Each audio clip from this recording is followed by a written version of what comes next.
Identifying your deficiencies are critical in any area of life. I think in business, it's paramount to know where you're weak. It's so important. It sends off signals that you need to know, that the business needs to know, that team members need to know. Everyone needs to know where we're weak. I don't think hiding weaknesses is a good idea. I think exposing weaknesses is an amazing idea because it allows everyone to know where we are.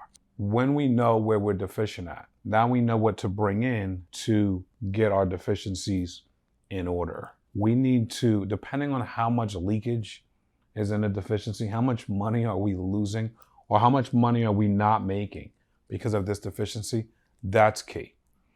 Because you're not going to be able to fix every deficiency in business. That's why other businesses actually exist. A lot of businesses want to partner with you to bring in things that you don't do well. It's about time, value of money. Does it make sense to bring this business partner in at the price they're charging and at the level of deficiency it actually is? You can fill it with a system. Doesn't have to be another business. You can fill it with an employee. Doesn't have to be a system. But you have to figure out what the deficiency is and what you can do to make it stronger. Sometimes you can fix it internally without bringing in anything. It's a communication gap.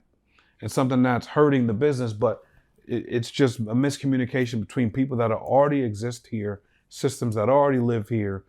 It's not always something that you have to bring in. So when you find out what the deficiencies are, then you have ability to optimize. We're always constantly optimizing the business. We're always constantly cracking bottlenecks. The idea is that when you're putting something together, or you're putting together a flow chart of business, you're generally gonna, have the thing flowing, and then sometimes a bottleneck will choke it. And you wanna go, why is that thing not moving the way we thought it would move? And then you go, oh, there's a bottleneck. And when you find out what the bottleneck is, you wanna crack it open to get that thing to flow again. But you're generally in the business of business development on the things you're putting together in your business. Some of it's research and development. Some of it is like, all right, we can't move that forward without research or without investing more money into something that needs to crack that bottleneck.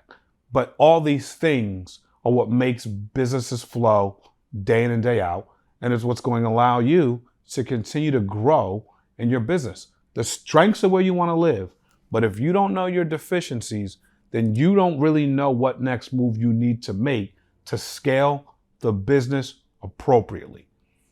And that can be a major, major pitfall in your day-to-day operations.